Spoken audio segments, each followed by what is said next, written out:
Bismillahirrahmanirrahim. Assalamualaikum warahmatullahi wabarakatuh. Halo teman-teman semua, perkenalkan nama saya Alvina dengan NIM A1H12408. Pada kesempatan kali ini, saya akan memaparkan materi terkait dengan dasar-dasar manajemen PAUD, konsep, karakteristik, dan implementasi yang diampu oleh dosen Ibu Dr. Siti Rahmaniar Abu Bakar SPD. Langsung saja kepada bab 1 terkait dengan hakikat pendidikan anak usia dini. Nah, pengertian PAUD terbagi menjadi 3 definisi. Yang pertama dari definisi yuridis formal.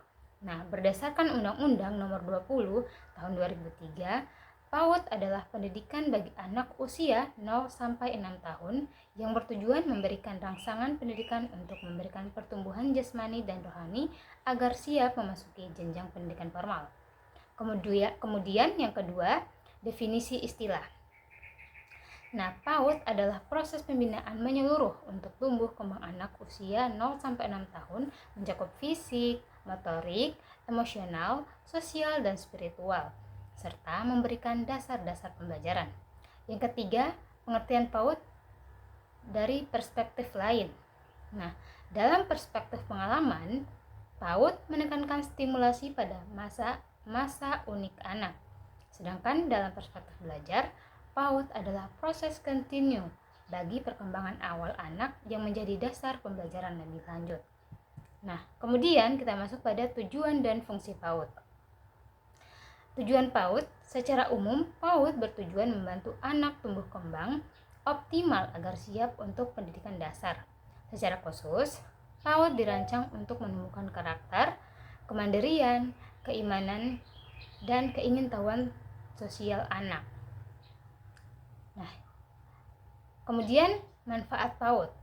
Nah, manfaat PAUD ini membantu orang tua mendidik anak, memberikan stimulasi perkembangan dengan kegiatan bermain, dan menciptakan kesempatan sosial bagi anak untuk saling berinteraksi. Kemudian fungsi PAUD. Nah, fungsi PAUD ini memupuk kemampuan anak sesuai tahap perkembangan, mendukung eksplorasi lingkungan sekitar, serta mengenalkan nilai-nilai moral melalui aktivitas sehari-hari yang menyenangkan. Kita masuk pada bab 2 terkait dengan tumbuh kembang anak usia dini. Anak usia dini dari sudut pandang fisiologis. Yang pertama, perkembangan otak dan tubuh anak. Perkembangan motorik kasar seperti berjalan, berlari, dan melompat sangat ditentukan oleh kematangan otot besar. Sedangkan perkembangan motorik halus seperti menulis dan menggambar melibatkan kontrol otot kecil. Yang kedua, fase usia bayi dan anak. Anak usia dini memiliki 2 fase utama, yaitu bayi dan balita umur 0 sampai 3 tahun dengan fokus pada perkembangan refleks dasar, dan masa anak awal 3 sampai 6 tahun di mana keterampilan motoriknya semakin kompleks. Yang ketiga, pengaruh lingkungan terhadap perkembangan fisik. Pengalaman belajar yang positif serta stimulasi fisik seperti bermain aktif dapat mempercepat kemajuan perkembangan tubuh dan motorik anak. Nah, anak usia dini dari sudut pandang psikologis. Yang pertama, perkembangan agama dan moral. Anak usia dini mulai mengenal konsep Tuhan dan mempelajari nilai-nilai agama serta moral seperti memahami aturan dasar dan perbedaan antara baik dan buruk. Yang kedua, tahapan perkembangan emosi anak.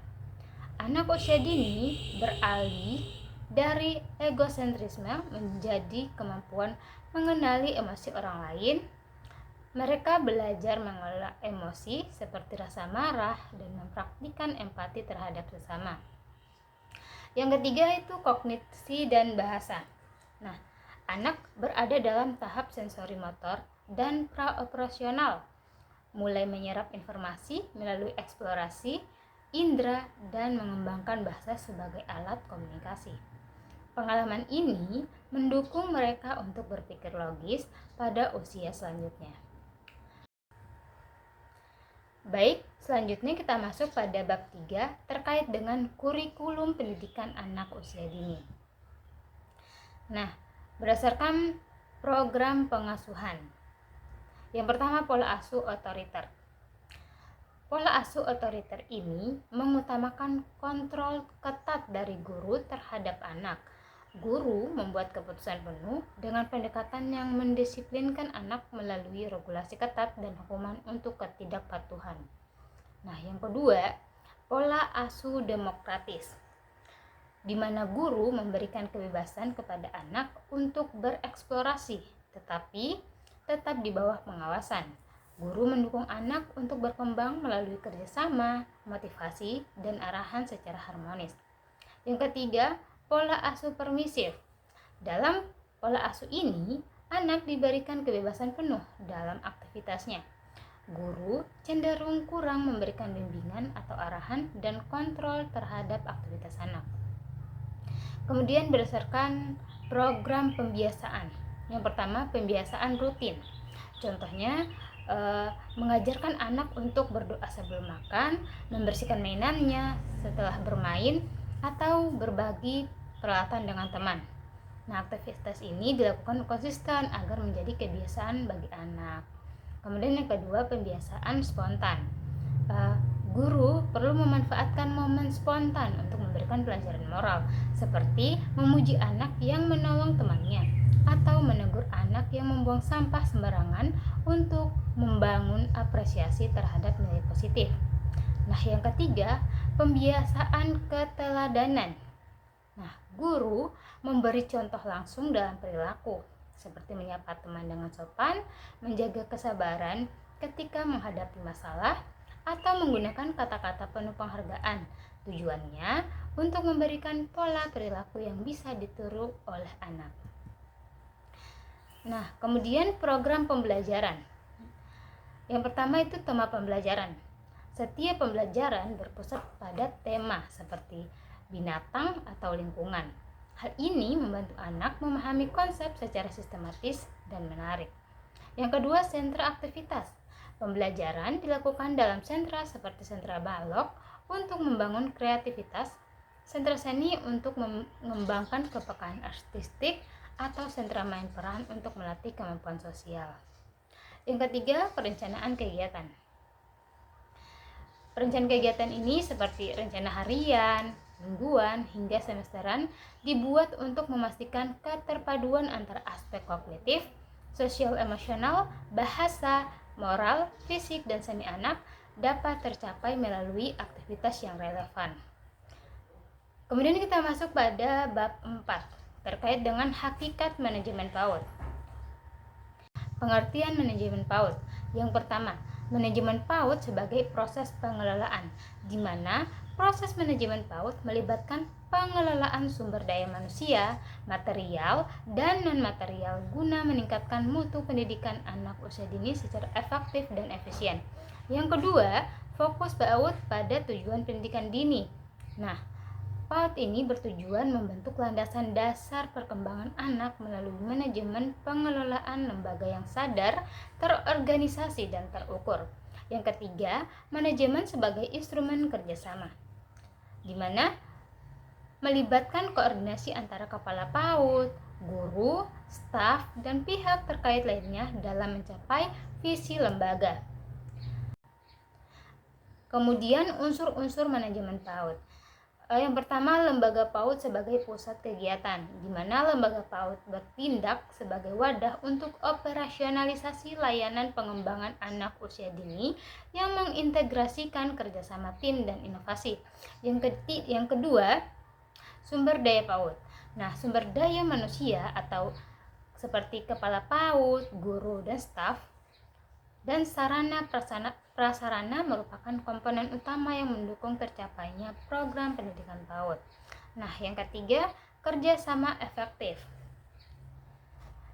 di mana kerjasama memungkinkan kolaborasi maksimal antar anggota tim dalam menyelenggarakan kegiatan pendidikan yang harmonis di lembaga PAUD. Yang keempat, aktivitas berbasis kurikulum, di mana semua aktivitas PAUD itu dirancang sesuai dengan kurikulum yang valid untuk mendukung proses pembelajaran yang terarah. Yang kelima, tujuan pendidikan yang jelas. Nah, menetapkan target pendidikan berdasarkan kurikulum yang dirancang untuk menghasilkan keluaran yang berkualitas sesuai standar PAUD. Adapun tujuan dan manfaat manajemen PAUD, yang pertama itu sebagai perencanaan yang sistematis. Nah, tujuan utama manajemen PAUD adalah memastikan semua aktivitas lembaga dirancang dijalankan dengan rencana matang. Yang kedua, efektivitas dan efisiensi, di mana manajemen PAUD bertujuan melaksanakan program-program pendidikan yang tidak hanya efektif tetapi juga ekonomis. Yang ketiga, pengorganisasian yang baik.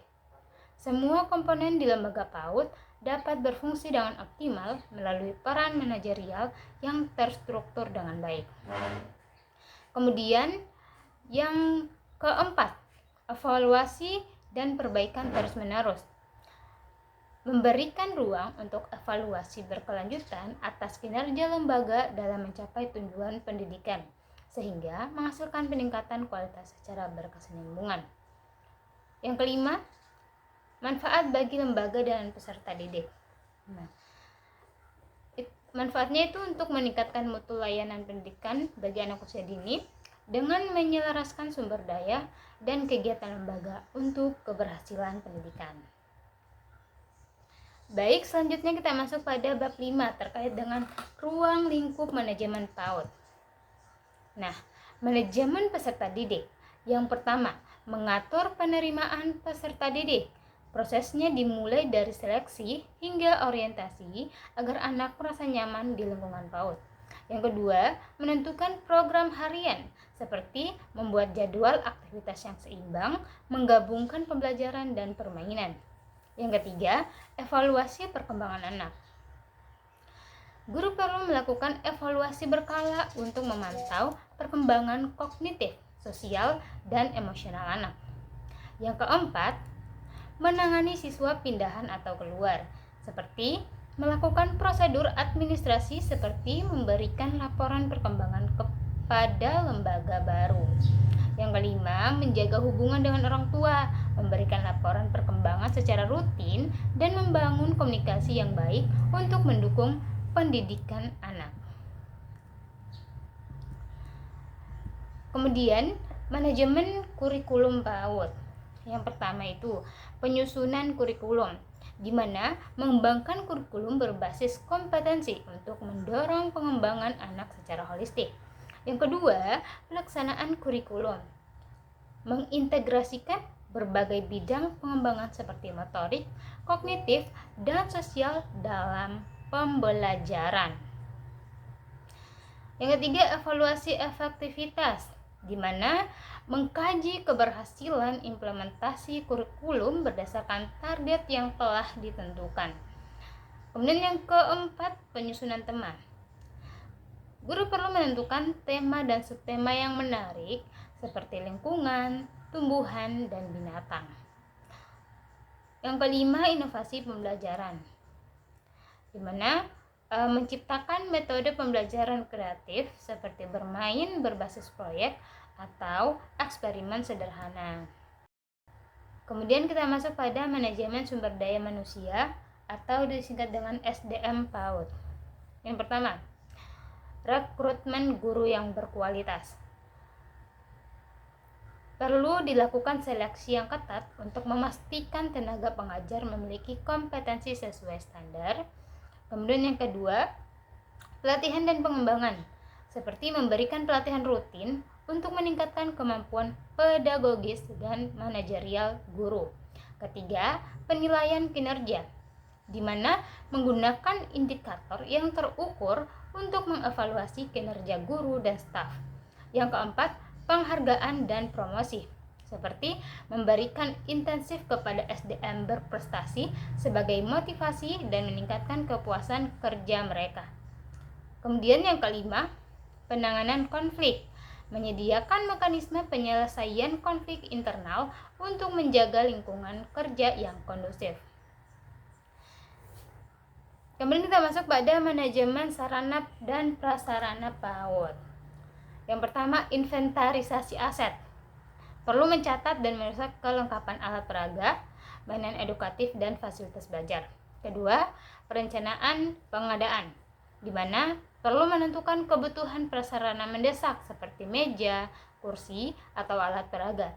Yang ketiga, pemeliharaan fasilitas seperti menyusun jadwal rutin untuk perawatan fasilitas agar tetap layak digunakan. Yang keempat, optimalisasi penggunaan.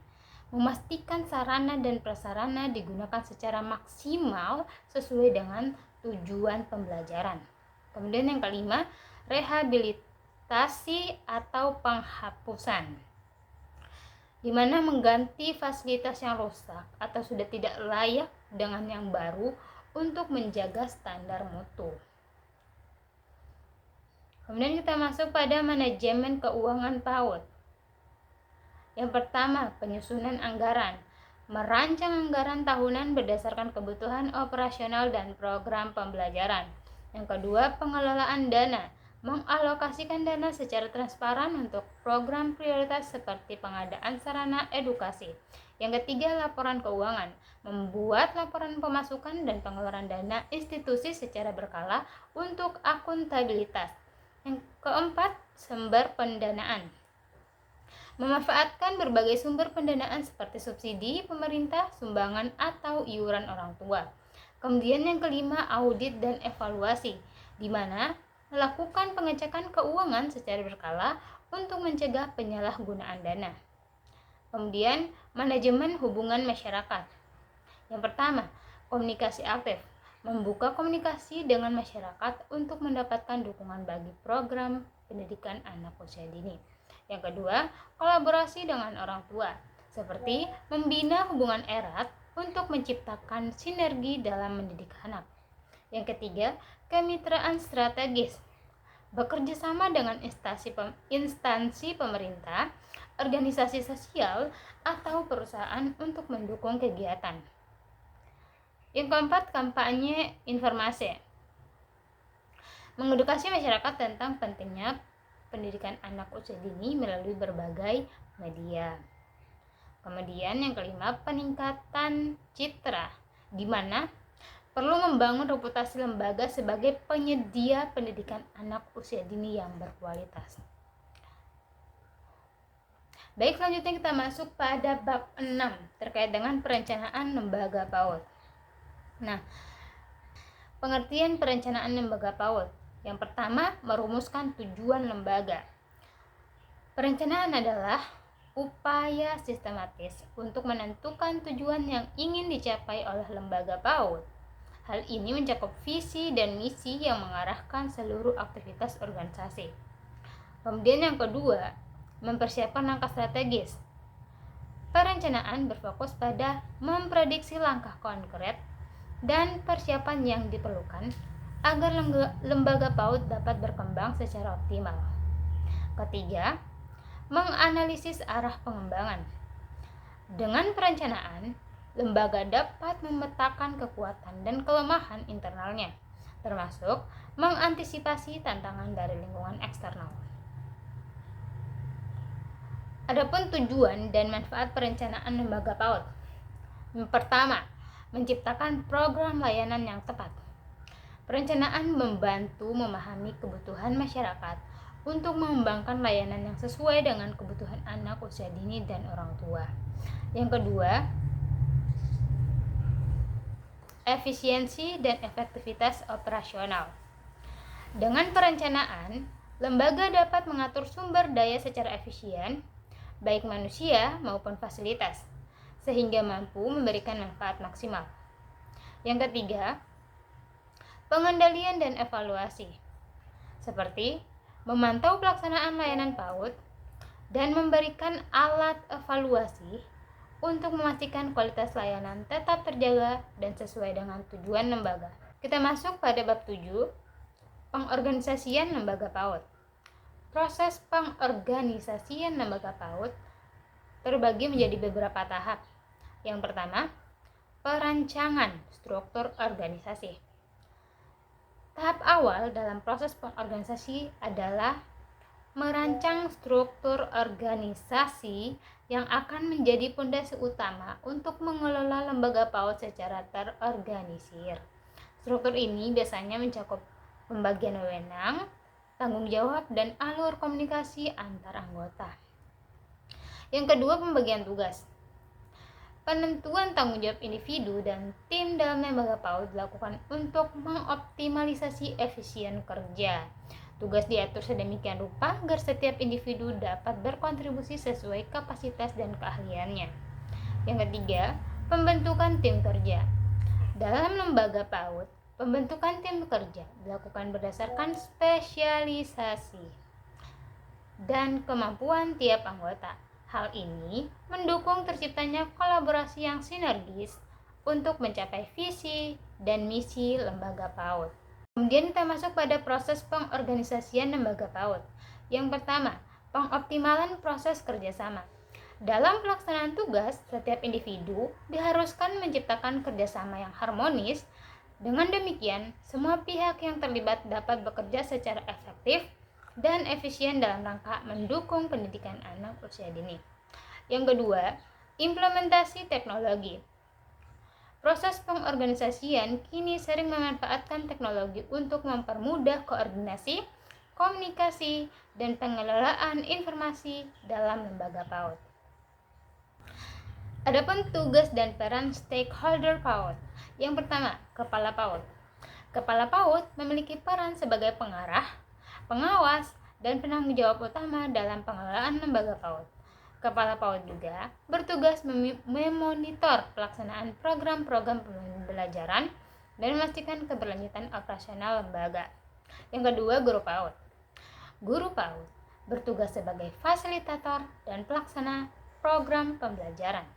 Selain itu, mereka bertanggung jawab membimbing perkembangan fisik, intelektual, dan emosi anak sesuai dengan kurikulum yang berlaku. Yang ketiga, staf non-pengajar. Bertanggung jawab dalam mendukung operasional harian lembaga PAUD seperti administrasi, kebersihan, dan perawatan sarana-prasarana sehingga proses pembelajaran dapat berjalan lancar. Yang keempat, orang tua atau wali murid. Orang tua atau wali murid berperan aktif dalam mendukung keberhasilan pendidikan anak melalui keterlibatan dalam aktivitas sekolah dan memastikan penerapan nilai pendidikan di rumah. Yang kelima, pemerintah dan institusi terkait. Pemerintah dan institusi terkait memberikan dukungan berupa regulasi, pembiayaan, pelatihan, serta fasilitas yang mendukung keberlanjutan program pendidikan PAUD. Kita masuk pada bab 8. Kepemimpinan Kepala PAUD.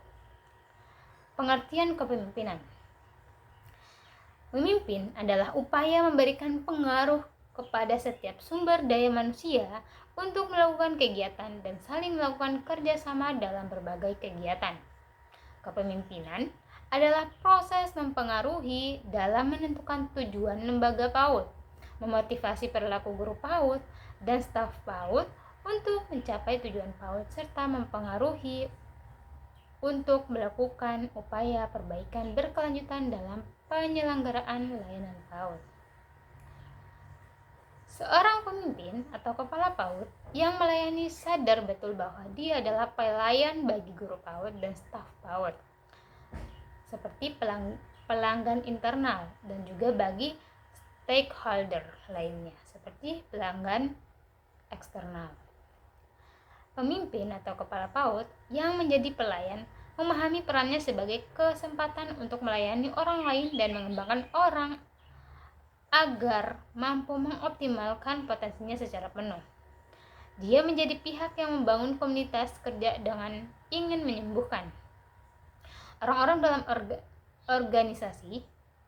Dia pun menjadi pihak yang lebih serta membesarkan stafnya ketimbang membesarkan dirinya sendiri.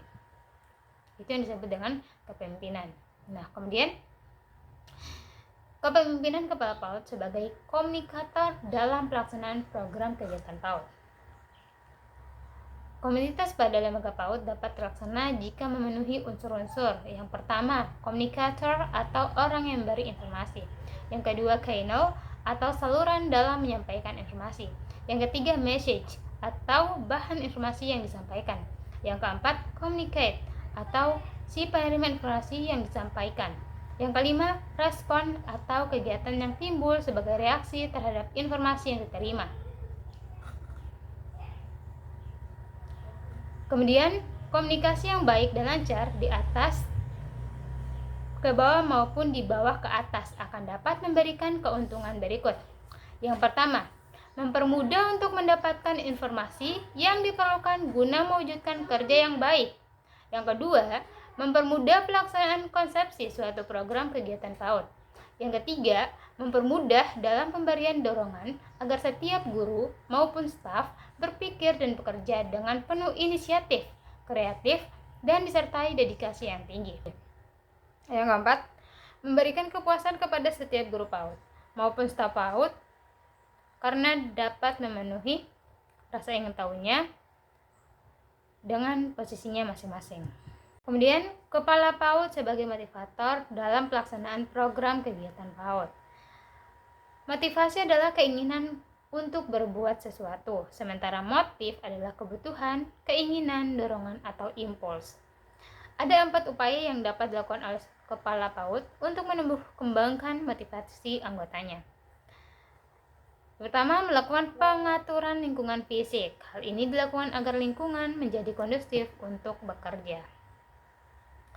Yang kedua, mengatur suasana kerja. Hal ini dilakukan agar tercipta suasana kerja yang tenang dan menyenangkan. Kemudian yang ketiga, membudayakan disiplin kerja. Adapun strategi yang dapat digunakan untuk membudayakan disiplin kerja antara lain, yang pertama, membantu anggota dalam mengembangkan pola perilakunya. Yang kedua, membantu anggota dalam meningkatkan standar perilakunya. Yang ketiga, melaksanakan semua aturan yang telah disepakati bersama. Kemudian, motivasi yang perlu dibuat juga itu seperti memberikan pelayanan kepada anggota secara berkesinambungan.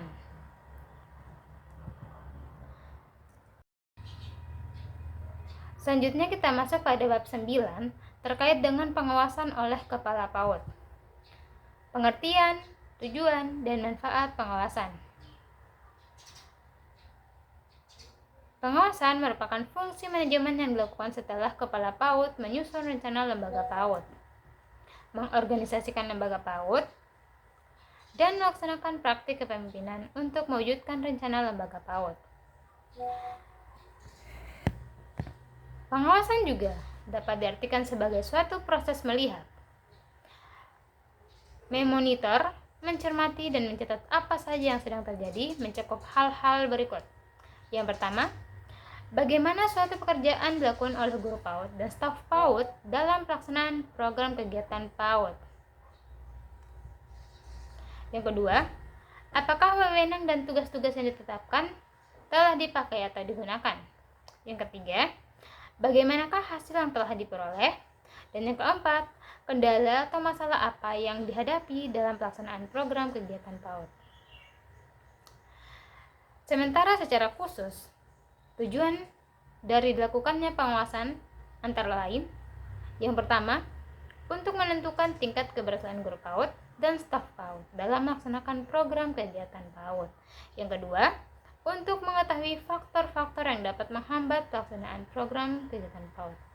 Yang ketiga, untuk mendapatkan alternatif solusi dari setiap hambatan atau masalah dalam pelaksanaan program kegiatan PAUD. Dan yang keempat, untuk mendapatkan bahan masukan dalam membuat perencanaan lembaga PAUD di tahun pelajaran mendatang. Adapun tipe-tipe dan teknik-teknik pengawasan. Bila pengawasan dapat dilakukan dengan baik, setidaknya ada 3 tipe pengawasan. Yang pertama, preliminary. Pada tipe ini, pengawasan difokuskan pada masalah yang muncul dan dapat menimbulkan defisi dan penyimpangan dalam pelaksanaan program kegiatan PAUD. Yang kedua, concurrent control. Pada tipe ini, pengawasan dilakukan secara langsung untuk mengetahui apakah suatu program kegiatan PAUD sudah dilaksanakan sesuai dengan mekanisme atau prosedur yang telah ditetapkan atau belum. Yang ketiga, feedback control. Pada tipe ini, pengawasan dilakukan dengan mengamati, mengukur, ataupun menilai hasil kerja setiap individu yang ada di lembaga PAUD, khususnya guru PAUD. Sementara itu, ada 9 teknik pengawasan yang dapat digunakan oleh pemimpin sebagai berikut. Yang pertama, control by exception. Yang kedua, control through cost. Yang ketiga, control through time. 4. Control through main material. 5. Control through key personnel. 6. Control through output. 7. Control through process or procedure. 8. Control through audit. 9. Control through automatic device. Adapun tahap-tahap pengawasan. Sebagai kegiatan dalam fungsi manajemen PAUD, pengawasan memiliki tahapan-tahapan. Tentunya dalam hal ini antara satu tahap dan tahap yang lain saling berurutan dan berhubungan. Dengan kata lain, tahap-tahap dalam pengawasan tersusun secara sistematis. Kesembilan tahapan pengawasan tersebut antara lain: 1. Menentukan objek pengawasan. Kemudian, menentukan titik atau bagian-bagian strategis dari objek yang diamati yang dapat menjadikan pimpinan menemukan kontrol pintas atau control counters. Yang ketiga, menentukan standar atau kriteria, norma-norma, serta ukuran-ukuran yang akan digunakan secara tegas. Keempat, menentukan teknik pengawasan berdasarkan objek yang diamati dan indikator yang diukur dan dinilai. Kelima, menentukan prosedur pengawasan berdasarkan teknik pengawasan yang telah ditentukan. Ketujuh, melakukan kegiatan pengukuran atau penilaian dalam penyelenggaraan suatu program kegiatan PAUD dengan menggunakan teknik pengawasan yang telah ditentukan dan SOP pengawasan yang telah ditetapkan. 8. Menentukan devisi dengan jalan membandingkan performance dengan standar atau kriteria yang telah ditetapkan. Yang ke-9, mengadakan tindakan koreksi atau perbaikan terhadap performance, rencana maupun standar. Kemudian